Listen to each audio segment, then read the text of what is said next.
Deus abençoe. Amém? Lúcio me coloca em cada enrascada que só Jesus. Queria agradecer a oportunidade de estar aqui, dizer que é uma responsabilidade tremenda. Depois de tudo que já foi falado, Claudinha falando, Lúcio falando, o pastor pregando, o Rodrigo falando. Mas o Lúcio falou assim, Mariana, botei teu nome lá, já falei com o pastor, e você vai dar um estudo. Eu, estudo. Aí ele falou o nome, o tema, né, Intimidade com Deus, uma nova história. Eu falei, Lúcio, como é que eu vou fazer um estudo disso, Lúcio? Isso é uma pregação. Aí o Lúcio falou, não, mas dá para fazer estudo. Então eu vou compartilhar com vocês aquilo que Deus colocou no meu coração. Vocês vão decidir se é estudo, se é palavra, se é palestra, o que é. Mas espero que Deus fale ao coração de vocês, assim como Deus falou comigo. Nessa manhã, a gente já louvou tanta coisa a Deus, né? O que a gente falou durante os louvores? A gente falou que nós fomos criados para quê? Fala alto, gente. Vamos falar comigo aqui, senão vocês vão dormir. Para o quê? Adorar. A gente falou que o nosso maior, né, desejo, nossa maior alegria é estar aonde? Na casa de Deus, na presença de Deus. E isso tudo tem a ver com intimidade. Então, tudo que a gente já cantou aqui é intimidade. Tudo que a gente já declarou aqui é intimidade. O que a gente falou? Meu coração é totalmente teu.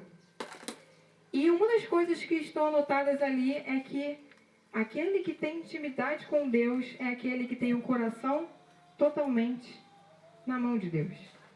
Então, falar em intimidade, definir intimidade, vou olhar no dicionário, vou pegar várias definições. Será que a gente precisa disso?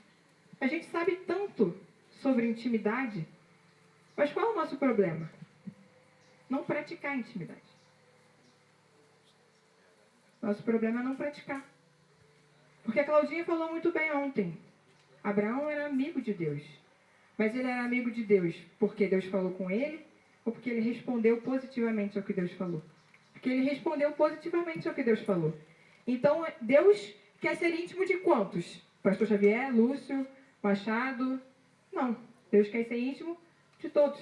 Amém. Intimidade é um chamado para todos. Amém. A gente tem uma ideia, uma noção de que intimidade é uma coisa que só santo, top, evangelista Ayrton é íntimo de Deus. Não. Deus quer ser íntimo de todo mundo. Mas a gente acha que não é pra gente. A gente acha que o chamado não é pra gente. A gente acha que Deus está falando que a gente tem que proclamar o evangelho a toda criatura. Mas não, isso é só para missionários, isso não é para mim.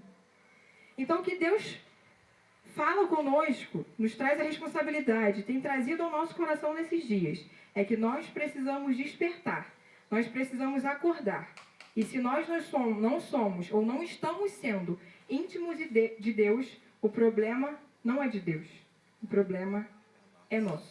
Porque a palavra de Deus diz que o Deus é o mesmo ontem, hoje e será eternamente. Aleluia. Por que Deus foi íntimo de alguns no Antigo Testamento, no Novo Testamento, e Deus hoje não é íntimo, nós não somos íntimos de Deus, melhor dizendo? Porque nós não estamos buscando a Deus. Os olhos do Senhor passam por sobre toda a terra para mostrar-se forte. A gente acabou de cantar.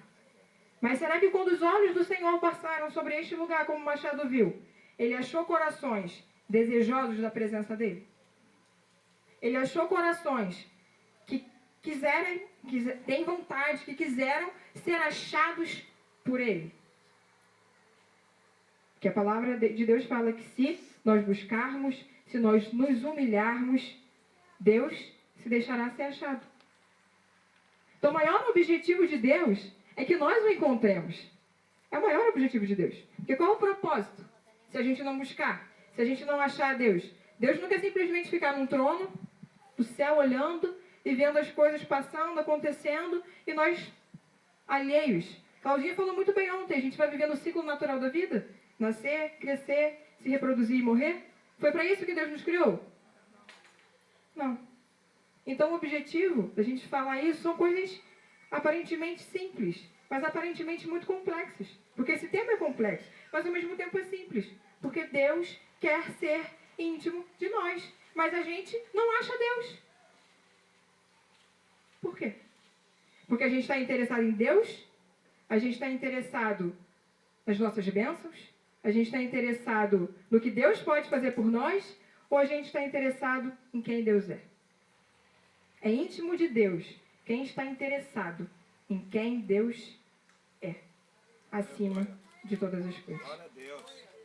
Bom, e esse tema, intimidade com Deus e uma nova história, me levou a pensar inicialmente em dois grandes caminhos. O primeiro caminho é o caminho da intimidade. Intimidade com Deus. O segundo caminho é o resultado da intimidade com Deus. É a consequência da intimidade com Deus. Então, para falar do primeiro caminho, que seria a intimidade com Deus propriamente dita, eu quero ir lá no início, lá no Éden. Lá no Éden, a gente lê a Bíblia e a gente vê a história que muitos falam que é um mito, que é um conto, que é uma historinha que não aconteceu, mas a gente crê que aquilo ali foi real. E lá, o que diz lá em Gênesis? Diz que Deus criou os céus, que Deus criou a terra, que Deus criou o homem, que Deus criou o jardim, e que Deus olhou e viu que tudo era bom. Lá também diz o quê? Lá diz que Deus falava com Adão, falava com Eva. Deus pegou, criou os animais. Deus chegou para Adão e falou, dá nome. Adão foi lá e deu nome aos animais.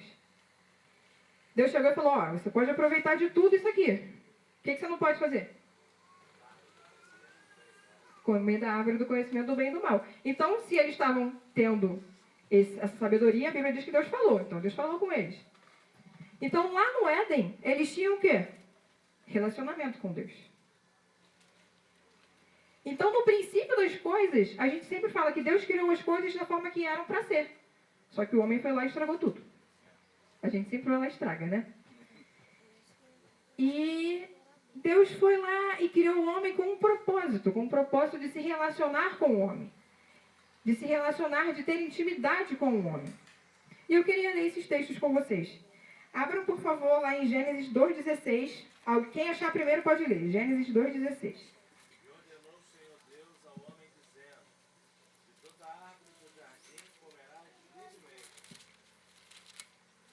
Isso aí. Deus falando, né? Eles poderiam comer livremente de toda a árvore, como o Marquinhos falou depois, antes menos do conhecimento do bem e do mal. Agora do versículo 19 e 20. Quem achar pode ler, gente. Depois que o Senhor Deus formou da terra todos os animais selvagens e todas as aves, ele os levou ao homem para que pudesse dar nome a eles. E eles ficaram com o nome que o homem lhes deu. Ele pôs nomes nas aves e em todos os animais domésticos e selvagens. Mas para Adão não se achava uma ajudadora que fosse como a sua outra metade. Aí a gente para pensar. Além de Deus ter falado com Adão, olha a responsabilidade que Deus colocou na mão de Adão. Dar o nome para todos os animais. Quantas vezes Deus tem colocado coisas nas nossas mãos para fazer, nos dado responsabilidades? E o que a gente faz diante disso? Então, uma forma de Deus se relacionar conosco é falar conosco. Deus falou com eles. Nos dar ordens, direcionamento. Deus fez isso com Adão e com Eva. Falou, não coma. E coloca coisas nas nossas mãos para que nós possamos fazer. Mas o que vai implicar, como a Claudinha bem falou ontem, é como nós vamos nos comportar diante disso. Dar nomes, Adão não teve problema, deu nome. Não comer, aí eles tiveram problema, não obedeceram. Então o relacionamento com Deus tem essas características. Deus, ele fala conosco, ele se relaciona conosco, ele trata conosco, ele nos dá direcionamentos e ele nos dá responsabilidades. O que vamos fazer diante disso? Lê, por favor, agora no capítulo 3, versículo 8, alguém. E ouviram a voz do Senhor Deus que passeava no jardim pela viração do dia. E escondeu-se Adão e sua mulher da presença do Senhor Deus entre as árvores do jardim. Aqui tem coisas importantes. E ouviram a voz do Senhor. Então eles ouviram a voz do Senhor e eles conheceram a voz do Senhor. Então intimidade com Deus, relacionamento com Deus implica que nós conhecemos a voz do Senhor. Será que nós aqui conhecemos a voz do Senhor? Será que quando Deus fala com a gente sabe que é o Senhor falando com a gente? Que eu ouvi a voz do Senhor. Claudinha falou ontem, quantas pessoas ouvem falar de Deus? Dizem que já ouviram falar de Deus uma vez? Muitas. Quantas respondem a esse chamado? Menos. Quantos vivem esse chamado? Menos ainda. Então lá eles ouviram a voz do Senhor e eles se esconderam. Por que eles se esconderam? Por que, gente? Medo, porque eles haviam pecado. Vergonha. Vergonha de quê? De não ter obedecido. Quantas vezes Deus fala conosco, nós erramos e nós ficamos se escondendo de Deus? Mas é isso que a palavra manda? Se esconder? Se afastar? Se excluir porque eu errei, porque eu tropecei naquela primeira pedrinha? Mas eles tiveram vergonha. E por que eles tiveram vergonha de Deus? Hein? Porque eles sabiam que eles não podiam pecar, mas eles pecaram. O que mais? Fala alto, gente, para eu ouvir. Porque eles desobedeceram. Porque isso tudo é verdade. Mas eles sabiam que Deus era santo. Então, Deus deu uma ordem. Deus era santo. Eles ouviam a voz de Deus. Deus passeava pelo jardim. Deus andava pelo jardim na viração do dia. Então, eles sabiam quem Deus era. E, se a gente continuar lendo, vai falar que os olhos deles foram abertos. E eles passaram a ter discernimento do bem e do mal. E eles foram criados puros. E ali eles se contaminaram, mas eles passaram a ver aquilo. E eles estavam acostumados com o quê? Com a santidade de Deus. Então, da mesma forma, a gente faz. Muitas vezes a gente peca, a gente erra. Em vez de a gente procurar se consertar, a gente se esconde. Mas não é esse o caminho. O caminho não é se esconder. E aí, começa uma coisa muito triste. Porque fala que eles tiveram medo, porque eles desobedeceram, porque eles pecaram, como vocês falaram. E Deus... Aí eu vou continuar a sequência do texto, versículo 9.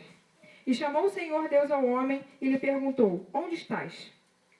Ele respondeu, ouvi a tua voz no jardim, e porque estava nu, tive medo e me escondi. Perguntou-lhe Deus, quem te fez saber que estavas nu? Antes eles sabiam que eles estavam nus? Não. Eles não tinham a mínima noção. Para eles era normal. Para eles era normal. Então, muitas vezes, Deus nos dá ordens, Deus nos dá direcionamentos sobre coisas que a gente não conhece. Sobre coisas que a gente não faz ideia. Mas Deus sabe o porquê. Porque se os nossos olhos forem abertos, vai ser muito pior para nós conseguir obedecer à voz de Deus. Se você nunca se desviou, você está na igreja, fala não praticar sexo antes do casamento, não adulterar para os casados, e um monte de coisas. Deus está falando, não faça. A gente vai experimentar para ver o quanto é ruim, ou não vai precisar passar pela experiência e obedecer à voz de Deus sem ter passado. Se Deus falou que não era para fazer, era o melhor. Então a gente tem que confiar em Deus, sem precisar ter passado pela experiência. Isso é um fruto da intimidade. Porque aquele que tem intimidade confia que a ordem do seu Senhor é boa, perfeita e agradável. Aleluia. E aí o texto continua. Comeste da árvore de que te ordenei que não comesses. Então disse o homem, a mulher que me deste por esposa, ela me deu da árvore e eu comi. Adão fez o quê? Colocou a culpa em Eva. Acusou. Quantas vezes nós erramos, Deus nos confronta e nós colocamos a culpa no outro. Mas aquele que tem intimidade com Deus, que quer viver em intimidade com Deus, que quer buscar proximidade com Deus, tem que reconhecer os seus erros. E não adianta colocar a culpa nos outros, porque diante de Deus não tem como se justificar. Continuando. Disse o Senhor Deus à mulher, que é isso que fizestes? Respondeu a mulher, a serpente me enganou e eu comi. A mulher fez a mesma coisa. acusou a serpente. Bom, visto que isso fizeste, maldita és entre todos os animais domésticos, e o és entre todos os animais selváticos. Rastejarás sobre o teu ventre e comerás pó todos os dias da tua vida. Porém, inimizade entre ti e a mulher, entre a tua descendência e o seu descendente. Este te ferirá a cabeça, e tu lhe ferirás o calcanhar. E a mulher disse: multiplicarei sobremodo os sofrimentos da tua gravidez. Em meio de dores darás à luz filhos. O teu desejo será para o teu marido, e ele te governará. E Adão disse: visto que atendeste a voz da tua mulher, e comeste da árvore que eu te ordenara não comesses, maldita é a terra por tua causa. Em fadigas obterás dela o sustento durante os dias de tua vida. Ela produzirá também cardos e abrolhos, e tu comerás a erva do campo. No suor do rosto comerás o teu pão, até que tornes a terra, pois dela foste formado, porque tu és pó, e ao pó tornarás. Então a gente vê aqui que esse relacionamento puro, do jeito que Deus tinha criado, do jeito que Deus tinha idealizado, ele foi quebrado. Ele foi quebrado por causa da desobediência, por causa do pecado, por causa que o homem transgrediu a lei de Deus. Quando a gente fala sobre pecado, a gente pergunta a definição, a gente fala que pecado é o quê? Transgressão. Errar o alvo. Adão e Eva erraram o alvo. Adão e Eva transgrediram a lei de Deus. Então, quando nós fazemos isso, toda vez que fazemos isso, existem consequências. O que a gente continuou lendo ali foram as consequências. Houve consequências para a mulher, dar à luz com dores. Houve consequências para o homem, suor do teu trabalho. Houve consequências para a terra, cardos e abrolhos. E houve consequências para a própria serpente, rastejarás. Então, tudo que a gente faz tem consequências. E aqui houveram consequências. E o cenário que era lindo, que Deus vinha descrevendo, que tudo que ele fez era bom, começou a ficar escuro, começou a ficar tenebroso.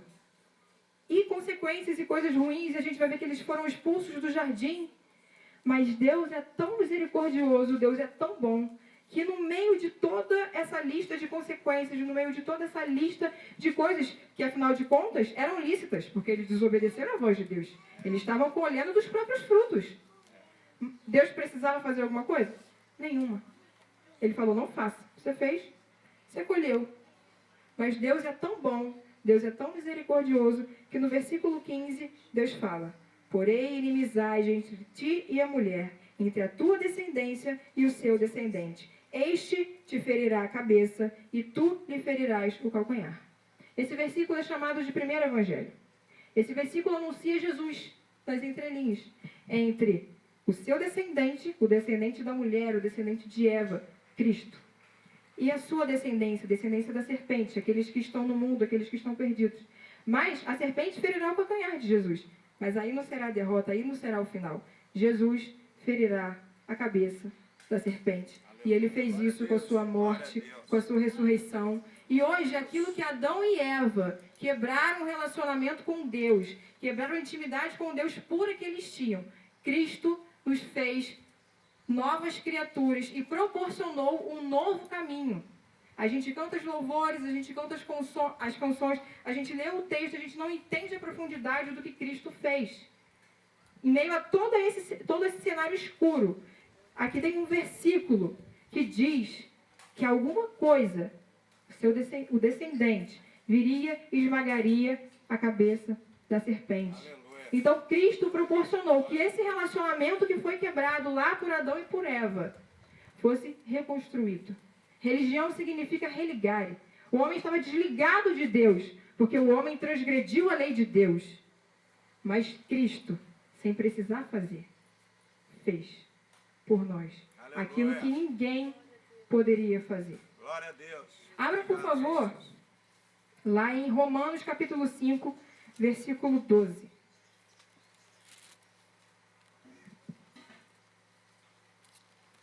Capítulo 5, versículo 12. Amém? Amém. Então vamos ler. O texto fala sobre título Adão e Cristo. Nós vamos ler até o versículo 21. Portanto, assim como por um só homem entrou o pecado no mundo, e pelo pecado a morte. Assim também a morte passou a todos os homens. Porque até o regime da lei havia pecado no mundo, mas o pecado não é levado em conta quando não há lei.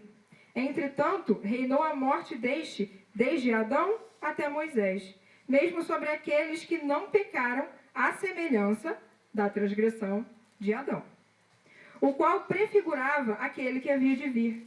Todavia, não é assim o dom gratuito como a ofensa, porque se pela ofensa de um só morreram muitos, muito mais a graça de Deus e o dom pela graça de um só homem, Jesus Cristo, foram abundantes sobre muitos. O dom, entretanto, não é como no caso em que somente um pecou, porque o julgamento derivou de uma só ofensa para condenação, mas a graça transcorre de muitas ofensas para a justificação. Se pela ofensa de um e por meio de um só reinou a morte, muito mais os que recebem a abundância da graça e o dom da justiça reinarão em vida por meio de um só, a saber, Jesus Cristo. Pois assim, como por uma só ofensa veio o juízo sobre todos os homens para a condenação, assim, por um só ato de justiça, veio a graça sobre todos os homens para a justificação que dá vida. Porque como pela desobediência de um só homem, muitos se tornaram pecadores, assim também, por meio da obediência de um só, muitos se tornarão justos. Sobreveio a lei para que avultasse a ofensa, mas onde abundou o pecado, superabundou a graça, a fim de que como o pecado reinou pela morte, assim também reinasse a graça pela justiça para a vida eterna, mediante Jesus Cristo, nosso Senhor. Aleluia. Esse texto é riquíssimo. Só o texto precisava nem ser explicado. Então, lá no Éden, parecia que tudo estava perdido. Mas lá no Éden tem uma promessa de que viria um e esmagaria a cabeça de Satanás. E tudo não ficaria perdido como estava. E quando eu olho para isso, eu fico perplexa, eu fico olhando, fico imaginando, caramba, Deus é onisciente, não é? O que significa onisciente? Sabe de tudo, muito bom. Deus sabe de tudo. Então quando Deus criou o homem, ele sabia o que o homem ia fazer? E Deus mesmo assim criou o homem. Por quê? Por quê? Marquinhos falou lá, por amor. Aí a gente pergunta, mas é amor criar o homem sabendo que o homem ia errar? É. Exatamente. Ele sabia que mesmo que lá no início o homem ia errar, ele sabia o que Cristo faria e ele sabia que valeria a pena. Valeria a pena ele sofrer uma afronta. Porque às vezes a gente faz uma coisa contra Deus, porque quando a gente peca contra Deus. A gente faz uma coisa contra Deus e não se dá conta de que o que a gente está fazendo é contra Deus. E a gente não se dá conta de que um simples pecado, pequenininho, uma mentirinha, afeta o caráter de Deus. Porque Deus é 100% santo.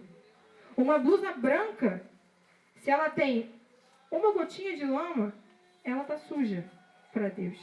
Então Deus, uma gota de lama, ou a blusa inteira de lama, é a mesma afronta.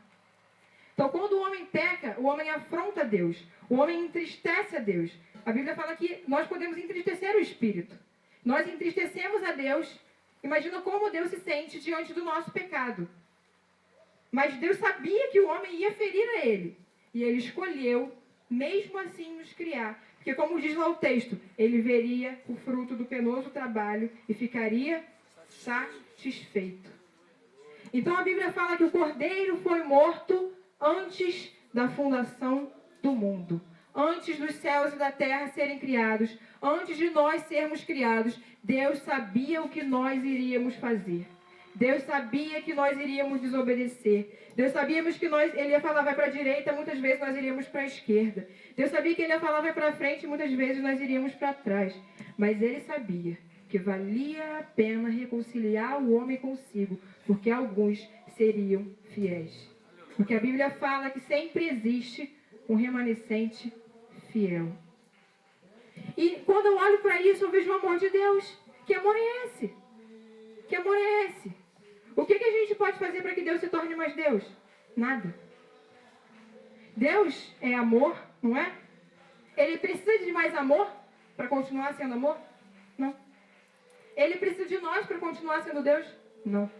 Ele é autossuficiente em si mesmo, ele é eterno, ele é imortal, ele não foi criado, ele sempre existiu. Como é que a gente explica isso? Como é que a gente explica esse amor? E ele ainda assim resolveu nos criar para que alguns, aqueles que quisessem, que se mantivessem fiéis, tivessem relacionamento com ele, intimidade com ele. Mas o que a gente precisa entender é que Deus não precisa disso. Quem precisa somos nós. Então, quando a gente lê esse texto de Romanos e começa a falar, por um só homem entrou um pecado no mundo, mas por um só homem veio a salvação, veio a vida eterna para todos quantos quisessem. E o que a gente faz diante disso? A gente só levanta a mão, vai lá na frente e fala, eu aceito Jesus, e achou que aceito Jesus e acabou? A vida com Cristo só levanta a mão e fala, eu aceito Jesus? Isso é intimidade? Isso é relacionamento? Não foi para isso que Deus nos criou. Aí eu pergunto para vocês, para que Deus nos criou? Fala alto, gente. Para a glória dele. A gente cantou para adorar a ele. Queria ler com vocês alguns versículos. Alguém abre, por favor, em Efésios, capítulo 1, e lê o versículo 5 e o 6.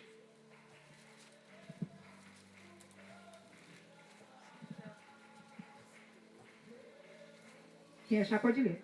E nos predestinou para sermos filhos de adoção por Jesus Cristo, para si mesmo, segundo o beneplácito da sua vontade, para louvor da sua glória, da sua graça, o qual nos deu gratuitamente no amado.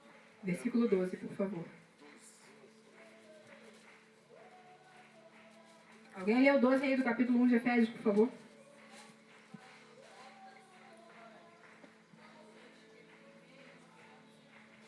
Viu? Então, para louvor da sua glória, nós que primeiros esperamos em Cristo. Então, vocês falaram, Cristo nos adotou como filhos. Através de Cristo, nós fomos reconciliados com Deus. Nós podemos ter um relacionamento com Deus que foi quebrado lá por Adão. E nós fomos feitos filhos de Deus. E nós fomos feitos para louvor da sua glória. Quando a gente entende que nós fomos feitos para louvor da sua glória, nós entendemos que o objetivo da nossa vida é glorificar o nome de Deus.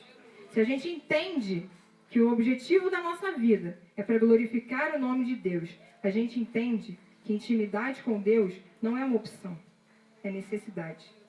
Porque só glorifica a Deus, o nome de Deus, aquele que sabe a vontade de Deus. Só sabe a vontade de Deus aquele que tem intimidade com Deus. Menos que isso seria uma fotografia desfocada.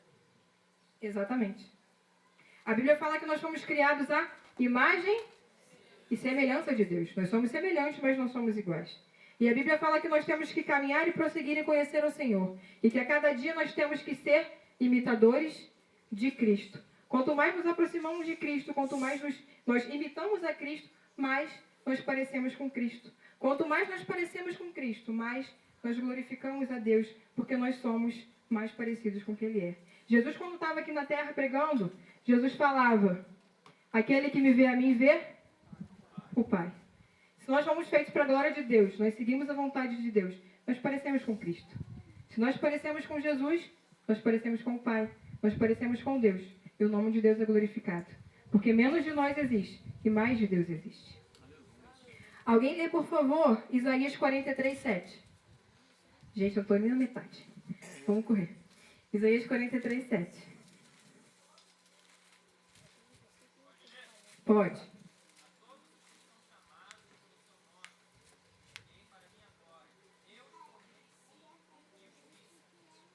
eu os formei e os fiz e a todos quantos foram criados para minha glória. Então a gente já viu que nós fomos criados para a glória de Deus. Tem mais um texto que fala sobre isso. Se vocês quiserem anotar, é 1 Coríntios, capítulo 10, versículo 31.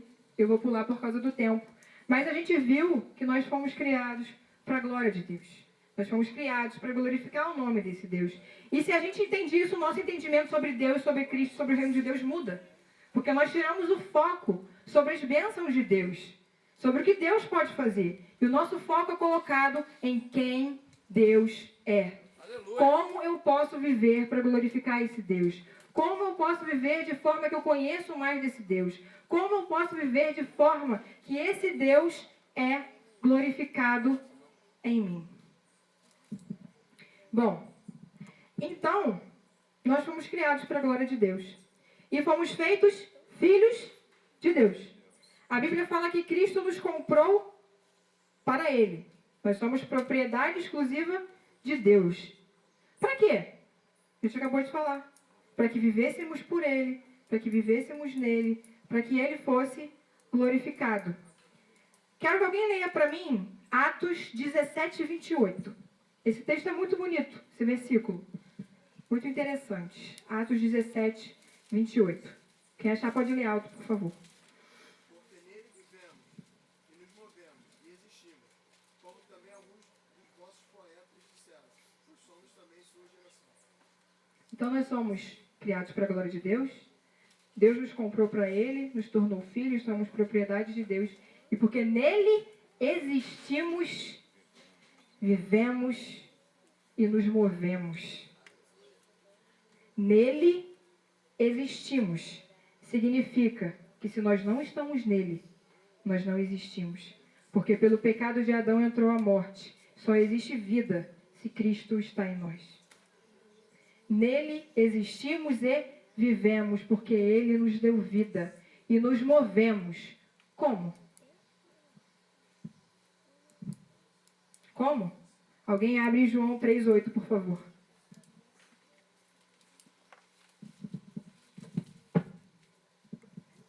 Pode ler, quem achar. O vento assopra onde quer e ouves a sua voz, mas não sabes de onde vem, nem para onde vai. Assim é todo aquele que é nascido do Espírito. Todo aquele que é nascido do Espírito é guiado pelo Espírito. Então, se nós existimos em Cristo, vivemos em Cristo, somos movidos em Cristo, nós temos que ser guiados pelo Espírito, porque nós nascemos do Espírito. Isso é intimidade com Deus. Alguém lê, por favor, Romanos 11, 36.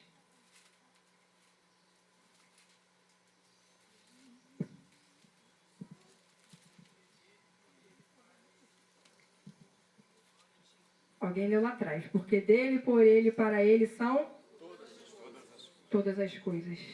Então nós somos dele, viemos ter vida por meio dele e é para ele é que são todas as coisas. Então a nossa vida é para ele. Então que conclusão que a gente chega? É que Deus nos comprou para ele, nós somos propriedades dele, nós vivemos nele, existimos nele, nos movemos nele. E se ele, esse se mover significa ser guiado pelo Espírito. Quando eu olho para isso, eu penso em duas questões. Por que eu tenho que viver desse jeito? Nele, por meio dele, para ele. E como que eu vou viver desse jeito? A gente falou que esse porquê está envolvido porque nós fomos criados para adorar, nós fomos criados para glorificar a Deus. E nós só temos vida porque nós estamos nele. Então nós só temos vida porque nós estamos nele. E a nossa vida não é nossa. A gente fala que Deus nos comprou. Se alguém compra alguma coisa, a propriedade passa a ser de quem? De quem comprou. Então se Cristo nos comprou e nos adotou como filhos, a nossa vida não é nossa. Porque não vivo mais eu, mas Cristo vive em mim. Então, por isso que eu falei que intimidade não é uma opção, é necessidade. Porque se nós temos que viver como a palavra está dizendo, e não sou eu, é a palavra, nos mover no Espírito, só existimos em Cristo, só vivemos por Ele, nós temos que viver para Ele. E se é para Ele, é porque a nossa vida não é nossa, mas é dele. Então, quando a gente faz alguma coisa para Cristo, não é favor nenhum, porque somos dele. Quando a gente começa a entender que se eu estou aqui falando, não é por mim, é porque eu sou feita por Ele, é porque Ele permitiu que eu estivesse aqui, e porque a oportunidade foi dada por Ele, e não é porque eu sei alguma coisa, é porque tudo é por Ele, para Ele e por meio dele. Amém. Se alguém canta, é porque o todo dom perfeito vem dele. Então, quando a gente entende que nada é nosso, que tudo é dele, a nossa soberba diminui. Ô, glória. Por que Lúcifer caiu? Porque ele foi soberbo. Ele quis ser igual a Deus. E quantas vezes nós não queremos pegar a glória pra gente? Mas Deus que nos deu tudo, como é que a gente vai se gloriar por uma palavra, por um louvor, por uma voz, por um ato feito na rua por abençoar alguém? Marquinhos está falando ali, a soberba precede a ruína. Então, quando a gente entende o princípio, o evangelho, o reino de Deus, a gente fica contente. Por que Paulo aprendeu a viver contente em todas as situações? Não era porque ele era super-homem, super-Paulo. Era porque ele entendia que a vida não era dele, a vida era de Deus. E ele fazia o que Deus queria que ele fizesse. Antes ele perseguia, depois ele proclamava o evangelho. Antes ele perseguia, depois ele passou a ser perseguido, foi preso por amor ao evangelho. Mas era porque Paulo era bom? Não. Foi porque ele teve um encontro com Cristo e passou a ter intimidade, relacionamento com Cristo. E ele entendeu que nada era dele. Lúcio falou no primeiro estudo sobre kenoses. Kenose, esvaziamento. Só vive na plenitude do Espírito, em intimidade com Deus. Quem se esvazia e entende que nada é seu. Vasos de barro, né, Maria? Exatamente. Somos os vasos, ele molda, ele enche e ele usa onde quiser. Bom, a segunda questão é como eu vou viver assim? Como? A gente leu, pelo Espírito. Bonito, né? Filosófico. Teórico, às vezes. Viver pelo Espírito. Mas como que é isso? Tem receita? Não. Mas a Bíblia fala que a gente tem que viver pelo Espírito. E se a Bíblia fala que a gente tem que viver pelo Espírito, e homens de Deus viveram pelo Espírito e foram usados e foram abençoados, nós podemos também. Porque nós não somos diferentes deles. Aí eu pergunto, Paulo conquistou muitas coisas nessa terra? Para ele? Não. Tem textos que falam que ele continuou trabalhando, fazendo tendas.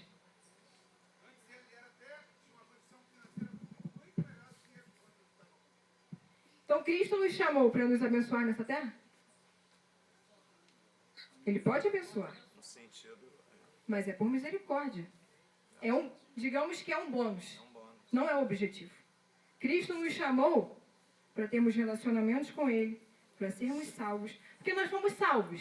Salvos de quê e para quê? Salvos da condenação eterna, porque todos estávamos perdidos, todos pecaram, destituídos estão da glória de Deus. Salvos para quê?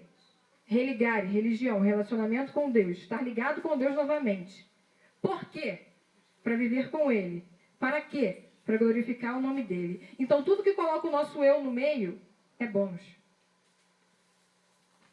Se Deus te deu um carro, é bônus. Se Deus te deu um trabalho, é bônus. Se Deus abençoou, salvou aquele que você estava orando, não é pela sua oração poderosa, é bônus, porque o Espírito Santo tocou. É tudo bônus. Glória a Deus. Então a gente passa a viver contente em toda situação quando a gente entende que Cristo é suficiente para nós. A tua graça me basta. Bom, aí, o que eu queria tratar nessa primeira parte era justamente falar sobre a importância de se buscar essa intimidade com Deus, que isso não é uma opção. Porque muitas vezes a gente fala na igreja, vamos buscar intimidade com Deus, vamos orar por intimidade, vamos buscar batismo com o Espírito Santo, vamos buscar os dons. As pessoas acham que está tudo normal se elas se sentirem apáticas, se elas continuarem sentadas no banco, se elas não fizerem nada, mas não está tudo normal. O normal não foi esse. Então é importante a gente saber que a gente precisa buscar isso de Deus. Você vai perder sua salvação? Deus sabe do teu coração. Não estou dizendo isso. Mas o propósito que Deus nos criou não foi esse. Tem um versículo muito lindo que eu gosto que fala: se a nossa esperança se limita apenas a esta terra, nós somos os mais infelizes de todos os homens. Então se limita somente a esse mundinho físico? Não. Não se limita a isso. E por isso que é maravilhoso. Porque Cristo tem algo maravilhoso para nós que nem olhos viram, nem ouvidos ouviram o que Deus tem preparado para nós. E a gente vive por fé, porque a gente nunca viu. E a fé é justamente isso. Certeza das coisas que não viram, que não aconteceram, porque se a gente visse, não seria fé. E a gente vive por fé, e a gente vive na esperança de que Cristo vai voltar, vai buscar a sua igreja e vai nos levar para morar com Ele. Nós adoraremos a eternidade inteira, passaremos ao lado dEle. Mas qual a motivação se aqui a gente não quer adorar? Para que eu vou querer subir? Tem gente do mundo que fala que o céu é chato, porque a gente vai ficar o dia inteiro cantando com os anjos, que é muito parado. Se a gente não tem uma gota do que é a presença de Deus, do que é o relacionamento com Deus aqui na terra, como a gente espera passar a eternidade com Deus? Não tem como. Então, primeiro ponto, intimidade com Deus. É necessário buscar. Segundo ponto, é a nova história. Falei para vocês que não tem uma receita pronta, mas a Bíblia fala que nós temos que viver pelo Espírito. Quando a gente fala sobre intimidade com Deus, as pessoas sempre falam: como buscar intimidade com Deus? Duas coisas: orando e lendo a Bíblia. Está errado? Não. É fácil? É de qualquer jeito? Não. Lá em Lucas 11, 9 e 10, Cristo falou assim, acerca da oração: por isso vos digo, pedi e dar-se-vos-á, buscais e achareis, batei, abrir-se-vos-á, pois todo o que pede, recebe, o que busca, encontra, e a quem bate, abrir-se-lhe-á. Então aqui tem 3 verbos imperativos: buscai, batei, pedir. São ordens. Pedir, a gente fala com Deus, a gente pede. Então intimidade é que tem um desejo no nosso coração, e a gente tem que pedir a Deus. Assim como a oração. Buscar. Buscar é mais do que pedir. É mais do que simplesmente só falar: eu quero intimidade. Buscar. Se alguém está perdido, algum parente, alguém, você vai ajudar a procura, você está buscando, você vai empenhar todas as suas forças naquilo. Você vai buscar. É algo que demanda trabalho, que demanda você entregar o que você tem para achar. E o terceiro, bater. Se você vai na casa de alguém, você chama, não atende. Você bate na porta, você bate. Você está fazendo o quê? Insistindo. Então Jesus fala acerca da oração: pedir, buscar, bater. Pedir, buscar, insistir, persistir, entregar tudo que você tem. E assim com a palavra. Se eu ler a palavra hoje, não entendi. Ora. Espírito Santo me ajuda. Ora. Faz o seminário, vai para a escola dominical. Tudo que você pode fazer. Mas é de qualquer jeito? Não. Então, intimidade com Deus não é de qualquer jeito. Pedir, buscar, insistir, persistir. E aí, para falar rapidinho sobre essa nova história, a gente vê que existem... Eu quero tratar 2 tipos de pessoa. Aí eu quero ler 2 versículos. Na verdade, eu vou falar sobre um tipo só. Lucas 14, não precisa abrir não, que eu vou ler aqui rapidinho.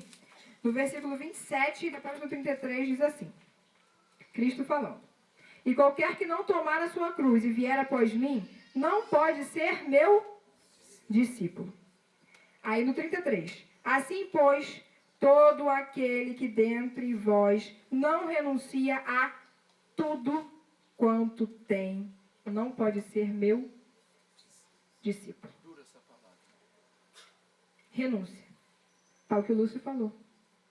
Tal que Claudinha falou. Está tudo ligado. Porque Abraão, ele obedeceu quando pediu Isaac, porque ele renunciou ao filho. Ele falou: creio que Deus pode até ressuscitar dos mortos. Mas ele renunciou. Abraão saiu da sua casa, do lugar onde ele estava de conforto, e foi para uma terra que Deus iria mostrar, porque ele renunciou ao seu lar, onde ele estava, o seu lugar, e foi. Então tudo começa com renúncia. E aqui fala que... Alô? Som, voltou. Aqui fala que não pode ser discípulo aquele que não toma a sua cruz, não vem após Cristo. Som. Acabou aqui. Som. Som. Tem que renovar os pontos do microfone. No meio do caminho tinha uma bateria. Tinha uma bateria no meio do caminho. Alô? O microfone está cheio de bateria. Bom, então fala que aquele que não tomar a sua cruz, não vier após Cristo, não pode ser discípulo. E aquele que não renuncia a tudo quanto tem. Significa vender tudo, ficar pobre, largar... Não. Coração. Se Deus te pedir, você vai dar. Foi o que Abraão fez. Só pode ser discípulo quem faz isso. E discípulo é aquele que segue. Aquele que tem intimidade, teoricamente. Né? Então eu quero falar de uma pessoa. Um discípulo. Alguém abre, por favor, em Lucas 22, 31.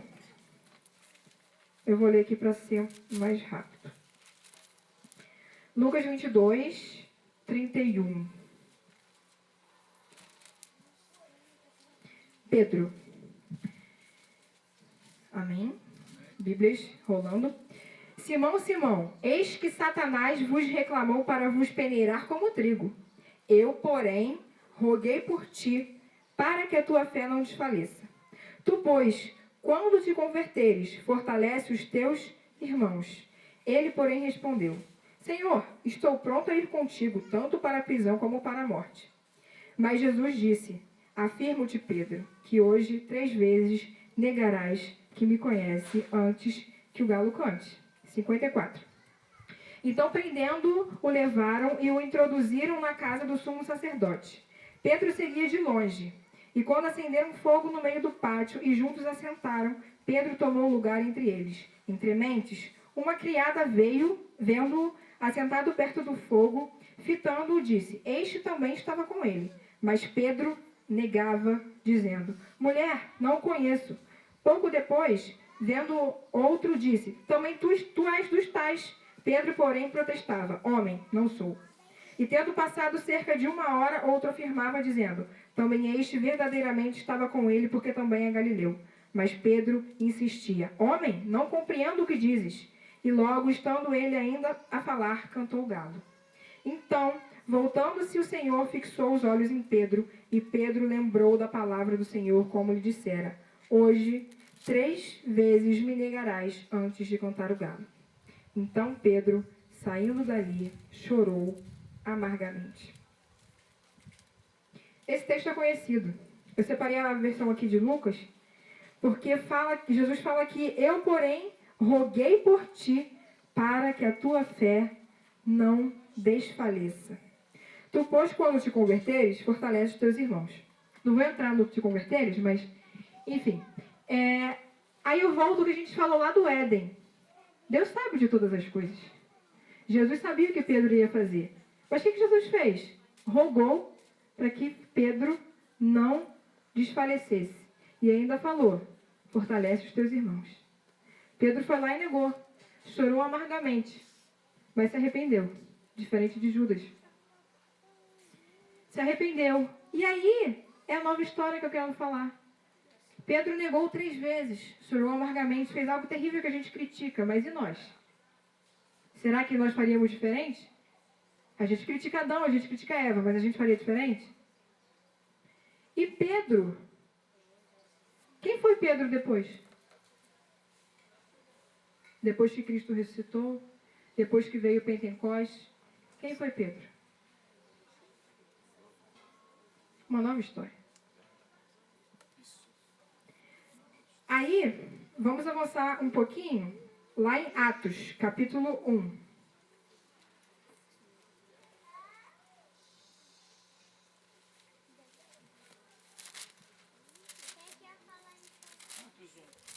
Atos 1, pode ler o do 12 ao 14, por favor.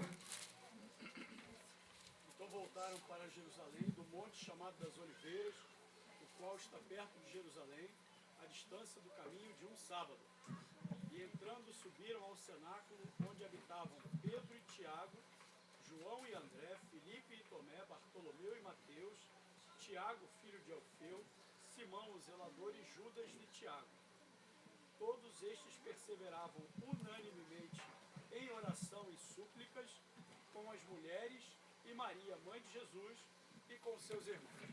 Então esse Pedro, que negou Jesus 3 vezes, depois, eles, junto com os outros discípulos, eles se reuniram, foram para Jerusalém, e eles todos perseveravam unânimes em oração. A gente já vê a transformação de Pedro aqui começando. Aquele Pedro que se acovardou, que negou, que chorou amargamente. Ele ouvia, passou 3 anos ali com Jesus ouvindo, passou 3 anos ali com Jesus perto, Jesus fazendo milagres, eles participando de várias coisas. Mas ainda não tinha sido aquele despertar total, ele não tinha sido completamente transformado. Mas, independente de como, a gente não tem dúvida de que Pedro foi transformado. E ele foi transformado porque ele passou a entender antes o que Jesus falava. Então Jesus falava que ia morrer, eles não entendiam, eles queriam brigar com Jesus. Por que você está falando isso? Não. Pedro quis impedir, cortando a orelha lá de Malco.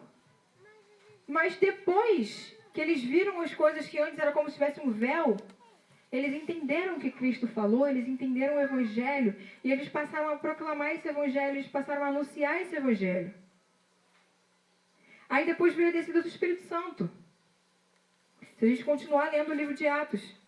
Aí Pedro faz um discurso lindíssimo lá em Atos 2, a partir do versículo 14. Não vou ler por causa do tempo. Mas fala que 3.000 almas se converteram e foram batizados. E no 42 e 44, a gente continua lendo, do capítulo 2, vai dizer assim: e perseveravam na doutrina dos apóstolos e na comunhão, no partir do pão e nas orações. Em cada alma havia temor. E muitos prodígios e sinais eram feitos por intermédio dos apóstolos. Todos os que creram estavam juntos e tinham tudo em comum. Esse Pedro renunciou. Esse Pedro teve o coração depois transformado e 100% era de Cristo. Eles viviam em tudo em comum. Eles pregavam o Evangelho. Haviam prodígios, havia temor, havia persistência em oração, havia comunhão. Eles foram novas pessoas, porque eles tiveram intimidade e reconheceram o que Cristo falou e o que era o Evangelho. Não só por parábolas, não só de estar perto na comunidade, na igreja, sentando no banco e ouvindo e não fazendo sentido. Para mim, o que mudou aqui foi que tudo o que Cristo falou antes passou a fazer sentido. E passando a fazer sentido, havia lugar para Cristo. Havia renúncia, havia entrega, havia disponibilidade de Cristo ser o centro. Aí, depois tem a cura, né, que eles fazem ali do coxo, ali na porta do templo. Pedro faz um novo discurso. Pedro e João são presos lá no capítulo 4. Mas no capítulo 4, no versículo 4, diz: muitos, porém, dos que ouviram a palavra, a aceitaram, subindo o número de homens a quase 5.000. Então, o que Cristo nos chama é para ter essa nova história, assim como esse homem foi transformado. Mas isso só acontece a partir do momento que a gente entende. Por isso eu gastei tanto tempo lá no início. Quando a gente entende por que a gente precisa ter essa intimidade com Deus. Para que a gente vai ter intimidade com Deus? Não é para Cristo fazer o que a gente quer. Não é para Cristo nos dar poder, para dizer que a gente tem poder para orar e curar. Porque quem cura não é a gente, é o Espírito. Quem liberta é o Espírito, quem convence é o Espírito, quem faz tudo é o Espírito. Mas nós somos chamados, independente do ministério, para darmos liberdade para Deus fazer o que Ele quiser, sermos guiados pelo Espírito, e isso através de intimidade. Eu não tenho como pregar uma mensagem aqui de 10 passos infalíveis para a intimidade com Deus. 7 passos que Pedro deu para encontrar intimidade. Não. A Bíblia não relata essa transformação exatamente como foi, como que Pedro era aquele que chorou amargamente, que negou, para o Pedro que fez aquilo. Fala que houve a descida do Espírito Santo, é o Espírito Santo que capacita. Como foi a descida? Eles oraram, glória, glória, glória, glória, pediram. Não fala método, porque não é método. Os olhos do Senhor passam por toda a terra. Ele está procurando corações que deem espaço. Quando a gente quiser dar espaço, renunciar, entregar, aí Ele vai fazer. Aí Ele vai dar intimidade. E Deus trabalha de forma diferente com cada um. Cada um é filho. Com cada filho Ele age de um jeito, Ele fala de um jeito. Com uns Ele fala mais suave, com outros Ele vai dando uns tapas. Mas Ele fala. O Ayrton fala que Deus não aceita 100%. Deus não aceita 99%, só 100%. O pastor Patrick começa a falar, já do Lacampo ele sempre falando, às vezes na igreja ele também fala, que o avivamento não é quanto nós temos mais de Deus, é o quanto Deus tem de nós. Porque quanto Deus tiver de nós, menos nós vamos ter de nós, e mais Ele vai poder fazer. Como é que a gente quer que Cristo encha se só tem o nosso eu? Eu quero fazer, eu quero governar, eu quero ministrar, eu quero não sei o quê, eu quero... E o que Deus quer? Muita gente nunca ouviu a voz de Deus, mas muita gente não quer ouvir a voz de Deus. Sabe por quê? Porque tem medo do que Deus vai falar. Tem medo do que Deus vai pedir. Tem medo de onde Deus vai te mandar. Ainda falando de Pedro nesse sentido, depois disso tudo, ele é preso, apanha, e ele não fala mais de Jesus, ele fala, convém mais fazer a vontade de Deus que a vontade dos homens. Exatamente. Toma coça. Por quê? Antes ele teve medo. Ele negou porque ele teve medo. Jesus foi preso, ele teve medo de ser preso por Jesus. Depois que ele é transformado, ele não está nem aí. Fui preso. E a crucificação de Pedro? Não puxou a espada. Entende? Que método o Espírito usou? O poder dele. E assim como Pedro foi transformado, nós não somos diferentes. Nós podemos ser. Nós podemos ter a mesma intimidade. Porque como eu vou explicar o que Pedro passou a fazer depois, o que os outros apóstolos passaram a fazer depois? Intimidade com Deus. Relacionamento com Deus. Quando a gente tem intimidade, quando a gente tem relacionamento, aí tem unção, aí tem poder, aí tem cura, aí tem milagre. Os sinais seguiriam os que crerem. Não é a gente que vai em busca de sinal. A gente vai em busca de Deus. E é isso que eu queria deixar pra gente nessa manhã. Que a gente entenda a necessidade de buscar intimidade com Deus. Porque não é favor. A gente tem que estar em relacionamento com Deus. E que a gente entenda que o que Deus procura, 100% do nosso coração, renúncia, entrega. E a partir daí, Ele vai fazer. Se a gente pedir, se a gente buscar, se a gente insistir. E muitas coisas nós iremos fazer. Jesus falou que obras maiores nós faríamos. A gente tem visto. Agora, nós temos estado disponíveis? Então, que assim como Cristo falou comigo nessa palavra, eu falei, Deus, como que eu vou falar disso? Esse tema é difícil de falar. Eu fiquei orando, pedindo a Deus, fazendo um propósito. Deus, fala comigo, porque eu quero que fale comigo. Porque eu preciso disso. E foi o que Deus falou comigo. É estudo, é palavra, é pregação, não sei. Mas foi o que Deus falou. E eu creio que Ele está nos chamando para viver vida de intimidade com Ele. Agora não é mover de chorar e de pular e de gritar e de emoção. Isso não é errado. Mas intimidade com Deus é mudança de caráter, é mudança de vida, é pessoal e perdura. Emoção passa, mas transformação de vida perdura. E é isso que Deus quer da gente. Deus não quer uma igreja barulhenta. Deus quer uma igreja santa, uma igreja que ora, uma igreja que intercede, uma igreja que tem aconselhamento, uma igreja que tem a cara de Deus. Aleluia. Amém. Louvado seja Deus. Amém.